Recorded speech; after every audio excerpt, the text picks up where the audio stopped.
시빌워 영화를 봤어. 오케이. 그리고 원작도 읽었다. 오케이. 이제 너는 시빌워에 관련된 모든 걸 다 알아. 는 개뿔. 자, 오늘 내가 소개할 책은 바로 시빌워 직전에 일어난 중요한 사건들을 모은 로드 투 시빌워야. 앞서 경고하는데 나는 그냥 막 부시고 폭발하는 걸 좋아하는 초딩 입맛이다. 나가. 영상 꺼. 다른 거 봐. 왜냐면은 앞으로 나올 이야기들은 나름 좀 생각하게 만드는 철학적인 요소들이 들어가 있는 내용들이야. 그러니까 좀 고등적인 마인드를 가진 사람들만 좀 이런 걸 봐줬으면 좋겠어.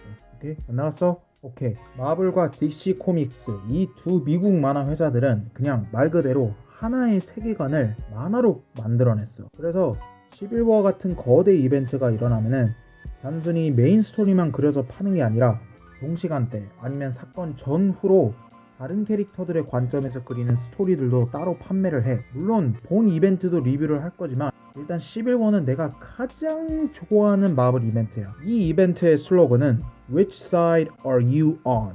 야, 원작을 읽은 사람들은 알겠지만 원작 시빌워는 윈터 솔저로 중심이 되어서 진행되는 게 아니라 영화에서도 잠깐 언급된 통행등록법을 기준으로 일어나. 통행등록법이 뭐냐고? 통행등록법은 초인적, 초자연적 또는 인간을 뛰어넘는 능력을 가진 개인은 정보의 신상 공개와 공식 등록을 하고 영웅 행세를 하려는 사람들은 국토방위 목적으로 정부를 위해 임무를 수행하는 특수 요원으로 임명하는 제도야. 한마디로 권력의 굶주린 정치인 돼지 새끼들이 어떻게든 우리 선량한 영웅들을 자기네들 수준으로 끌어내리려고 좋게 포장한 개수작이라고 봐도 돼. 가끔씩 보면 좀 이런 개새끼들이 웬만한 악당들보다 더 사악한 놈들이야. 시작은 몇 년 전 크리스크럴 제국의 우주전쟁 직후의 일인데 이 이벤트에서 두 외계 제국은 자기들끼리의 전쟁을 지구를 무대로 계획하고 싸웠어. 이 이후 아이언맨이 닥터 스트레인지, 미스터 판타스틱, 블랙볼트, 자비에 교수 그리고 아틀란티스의 왕자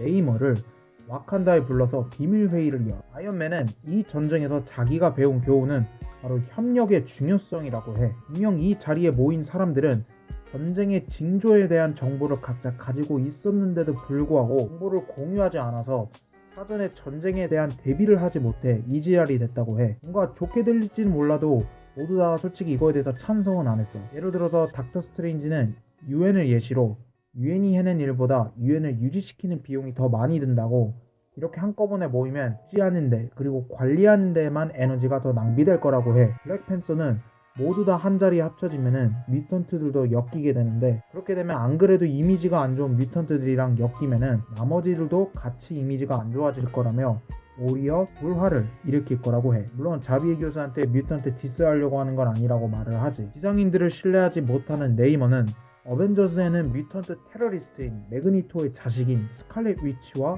퀵실버, 전과자인 호크아이, 자비의 교수한테는 캐나다 비밀기관을 위해 일하는 뮤턴트 암살자들이 돌고 있다는 소문, 인휴먼즈 블랙볼트한테는 동생 막시무스는 대범죄자인데 처형을 안 하고 아마 어디 성 어딘가에 박혀있을 거라면서 자기네들이 관여하는 단체들도 이렇게 불안정한데 어떻게 이 모든 걸 다 끌어안고 행동할 수 있냐고 말을 해. 그래서 일침을 존나게 당한 아이언맨은 그래도 자기 주장을 굽히지 않고 모두 다 협력을 해야 된다고 끝까지 말을 해. 그래서 끝내 내린 결론은 이렇게 이 멤버들만 모여서 토론과 투표를 하자는 건데 블랙팬서는 이 결정에 빡쳐서 당장 와칸다에서 꺼지라고 해. 블랙팬서는 바로 이 불안감에 형성된 모습이야말로 적들이 바라는 약점이라면서 만약 각자 서로한테 절대 양보하지 않은 결정을 품은 채 이 회의를 열면 그때는 어떻게 할 거냐면서 이런 건 개나 주라고 하면서 자리를 떠. 그렇게 해서 블랙팬서를 제외한 이 5명은 훗날 일루미나티라는 비밀 그룹으로 불려. 그리고 이 책의 표지가 바로 이 그림인데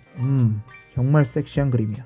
근데 블랙팬서 그리고 캡틴 아메리카도 훗날 나중에 일부 멤버 교체로 인해서 일루미나티에 들어가기는 돼. 일루미나티가 다음에 모인 이유는 바로 라스베가스를 너덜짝으로 만든 헐크 때문이야. 그때 자비의 교수는 하우스 오브 M 이벤트 때문에 실종이 됐는데 이건 나중에 얘기하도록 할게. 아이언맨은 힐 요원한테서 한 번쯤은 그린 고블린 때문에 일어난 사망자들이 또한 스파이더맨 때문이라고 생각해 본 적 없냐고 물어. 힐은 자기는 그렇게 생각 안 하는데 자기 부하 중 한 명이 그린 고블린이 미친 새끼인 건 맞는데 스파이더맨이 고블린이랑 싸우고 얘를 뚝 패고 감옥에 가둬놓으면 얘가 또 탈출하고 그게 계속 반복되는 건데 만약 스파이더맨이 그린 고블린이 다시는 범죄를 일으키지 않도록 뭔가 했었다면 고블린한테 희생된 사람들은 다 살아있지 않겠냐고 물었다고 해. 그래서 이걸 들은 아이언맨은 일루미나티를 소집을 하는데 아이언맨이 제시하는 건 헐크를 속여서 우주 저편으로 날려보내자 이렇게 말을 해. 근데 그걸 들은 네이머는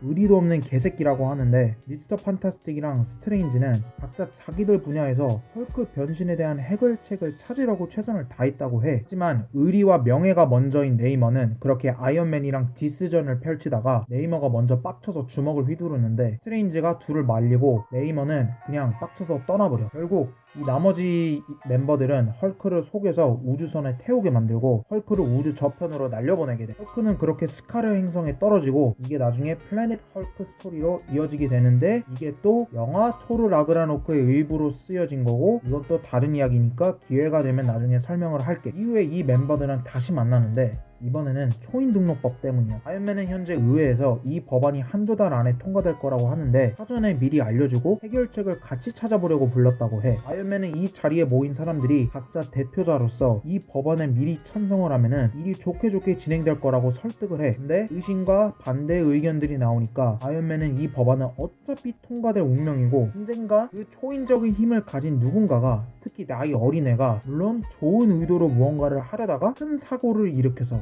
큰 실수를 일으켜서 수많은 사람들이 거기 휘말려서 사상자가 나올 거라고 생각을 해. 그 후 이름 한번 떨쳐보려는 정치인들은 그 기회를 삼아서 자기들과 달리 힘없는 애들, 예를 들어서 스파이더맨을 본보기 삼아서 신상을 강제적으로 털고 그로 인해서 얘가 사랑하는 주변 친구들과 가족들이 나쁜 놈들한테 희생될 거라고 해. 마지막으로 이걸로 편이 갈라지면서 어제 친구였던 사람이 오늘 적이 되고 나라 전체가 쑥대밭이 될 거라면서 자기 예상을 이렇게 말을 해. 그렇게 아이언맨은 본 11호 이벤트로 성지순례 홈런을 치는 거지. 네이머는 니들 지상인들 문제라고 하면서 아틀란티스에 문제가 오면은 그때는 전쟁이라면서 간지나게 퇴장을 하고 닥터 스트레인지는 법안 조카라고 하면서 퇴장하고 블랙폰트는 말을 할 수 없지만 조카라고 손짓하면서 퇴장하고 다 떠나는데 마지막에 미스터 판타스틱만 편성을 해. 다음은 판타스틱 4 스토리인데 11호랑은 크게 상관없고 라그나로크 이벤트로 죽은 토르의 망치 뮬리느가 지구에 떨어지는 단편 스토리인데 판타스틱 4한테 지고 지옥에 갇힌 닥터 둠이 지옥을 가로지르는 뮬리느의 무임승차를 해서 지구로 다시 돌아오고 떨어진 뮬리느를 중심으로 판타스틱 4랑 싸우는 스토리야. 하지만 뭐 결국엔 아무도 망치 못 들고 뭐 뻔한 스토리인데 뭐 여튼 별거 없어. 자, 이 라그나로크 코믹스 버전의 라그나로크는 기회가 되면 나중에 내가 또 설명을 할게. 다음은 토니 스타크가 스파이더맨을 자기 편으로 꼬시는 스토리야. 시작은 피터 파커랑 메리 제인이 하루 일상을 보내는데 토니 스타크한테서 연락이 와. 그래서 피터가 토니 연구실에 가보니까 토니가 새로운 스파이더맨 슈트를 만들어줘. 일명 아이언 스파이더 슈트인데 이걸로 피터는 바로 범죄 현장에 뛰어들어서 범죄자들을 잡아. 그리고 토니 스타크는 피터랑 메리 제인을 저녁에 초대를 하는데 토니는 피터한테 부탁이 있지만 먼저 절대 비밀로 해야 된다고 조건을 걸어.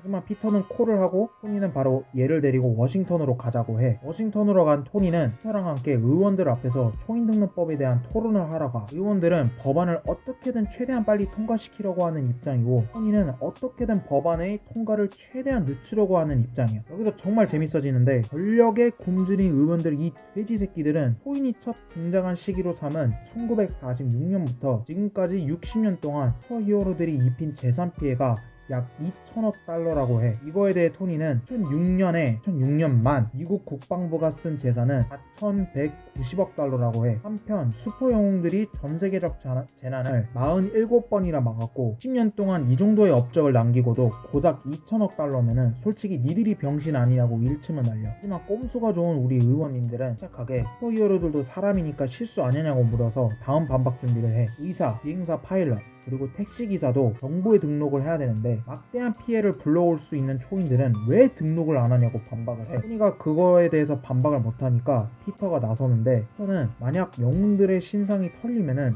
악당들은 일정 수의 영웅들을 없애면은 다음 48번째 전세계적 재난을 못 막을 걸 아니까 어떻게든 신상 정보를 캐갈 거라고 해. 이어서 상당수의 영웅들은 자기들이 원해서 얻은 능력이 아니지만 그 능력을 얻은 순간 자기들은 위대한 힘에는 위대한 책임이 따를 거라는 그 사명감을 가지고 영웅 활동을 하는데 제한받는 환경에서는 지금 자기들이 하고 있는 일을 못하니까 가면 아래 활동하고 있는 거라고 설명을 해줘. 그러자 이 말을 낚아챈 우리 의원님은 하지만 경찰, 법무부 관계자, 정치인들 이 모든 사람들은 이미 신상을 공개한 채 하루를 살아가고 있다고 하고 영웅들도 다를 게 없다고 해야 된다고 말을 해. 경찰과 정부가 자기들의 적이 아닌 확실한 동료가 되면 더 좋지 않겠냐고 말을 해. 피터가 반박 불가 상태가 되니까 토니는 나대지마 이 쓸모없는 거미 새끼 니 때문에 망했잖아. 라고 해.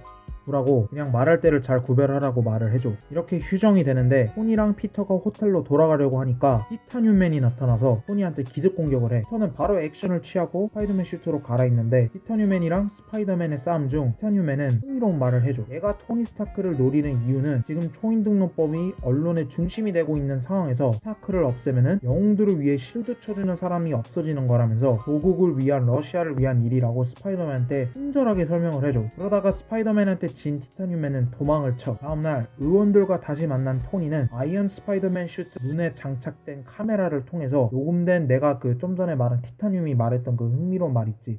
그 모습을 재생시키면서 증거물로 제시를 해. 근데 의원이 이거 주작 아니냐고 하니까 피터가 스파이더맨 슈트를 입고 나타나서 구라 아니고 목숨 걸고 싸웠다 이 씨발놈들아 라고 해. 스파이더맨은 초인등록법 개념 자체에는 찬성을 하는데 그 이후 일이 걱정된다고 해. 만약 영웅들이 공식적으로 등록을 하면은 앞으로 정부가 얘네들이 이걸 해야 된다 저걸 해야 된다 이거를 결정을 해주는데 그럼 정부의 눈에 들어오지 않지만 정말 절실하게 도움이 필요한 사람들은 어떡할 거냐면서 자기네들 영웅들이 하는 몇몇 일들은 일반 사람들이 절대로 하지 못할 일들이고 만약 일반 사람들이 자기네들이 하는 일을 보면은 앞으로 제대로 잠을 잘 수 없을 거라면서 차라리 초인등록법을 하기보다는 한사마리안법을 적용하는 게 좋지 않겠냐고 물어봐. 여기서 한사마리안법은 타인이 위험한 것을 알거나 본 후 자신이 크게 위험하지 않으면 타인의 위험을 제거할 의무가 있다. 그렇게 하지 않으면 처벌을 받는다. 라는 법인데 이건 실제로 많은 나라들이 자기네 형법에 나름대로의 진해 버전으로 존재를 하고 우리나라도 예외는 아니야. 하지만 꼼수 좋은 의원님은 좋은 지적인데 방금 한 말 가면 벗고 신상 까고 말할 수 있냐고 해. 스파이더맨은 못한다고 하니까 의원은 바로 그것 때문이라면서 비록 자네는 땅 위에 있을 수 있지만 법 위에는 절대 못 있어. 그러니까 닥치고 꺼져. 라고 하면서 스파이더맨이 한 말을 기록에서 지워. 밖에서 토니를 기다린 피터는 또 나대서 미안하다고 사과를 하는데 토니는 진심 어린 말이라면서 괜찮다고 격려를 해줘. 근데 피터는 한 가지 걸리는 게 있었는데 티타늄맨이랑 처음 싸웠을 때 느낀 거야. 토니가 마치 얘가 나타날 거라는 걸 아는 듯이 발걸음이 이상해서 그걸 토니한테 물어보려다가 말아. 에필로그로 티타늄맨이 숲속에서 누군가 기다리고 있는데 이때 아이언맨이 나타나서 보조금을 주고 티타늄맨은 스파이더맨의 협상이 없지 않았냐고 찡찡대니까 아이언맨은 솔직한 반응을 보고 싶었다고 해. 티타늄맨은 자기 생각을 솔직하게 말했고 법안이 통과되면 그때 보자면서 떠나버려. 그리고 집에 돌아온 피터는 메리제인이 샤워하는 동안 TV 앞에 앉아 있으면서 꼬박꼬박 돌고 있는데 TV에서는 속보로 코네티컷주에서 대규모 폭발 사건이 일어났다면서 스피드볼은 도대체 누구냐? 라는 보도가 나오면서 끝나. 자, 내가 비록 등록법 찬성파인 정치인들과 의원들을 되게 나쁜 식으로 표현을 했는데 찬성파가 말하는 것도 나름 일리가 있어. 근데 여기서는 나름 반대파로 나온 톤이랑 피터도 일리가 있어. 자, 11호는 답이 없는 이벤트야. 영웅으로서의 의무와 책임은 무엇인가라는 질문에 대한 답을 독자한테 던져주는 게 아니라 오히려 독자한테 물어보는, 되려 물어보는 아주 깊은 의미가 담겨있는 이야기야. 로드 투 11호는 그 점을 더 고찰하게 만들어주는 아주 철학적인 책이야. 근데 아쉽게도 정식 한국어판이 없는 책이지만 그래도 기회가 되면 직접 읽어보는 걸 추천하는 책이야. 시청해줘서 고맙고 좋아요랑 구독 그리고 피드백을 댓글로 남겨주면 정말 고마울 것 같아. 또 이 영상을 다른 마블 빠돌이한테도 뿌려줘. 내 채널의 존재를 많이 알려줘. 그리고 마블 피규어에도 관심 있다고? 나 피규어 리뷰도 해. 여기 영상 하나 띄울 테니까 눌러서 한번 봐봐. 너도 사고 싶어질걸?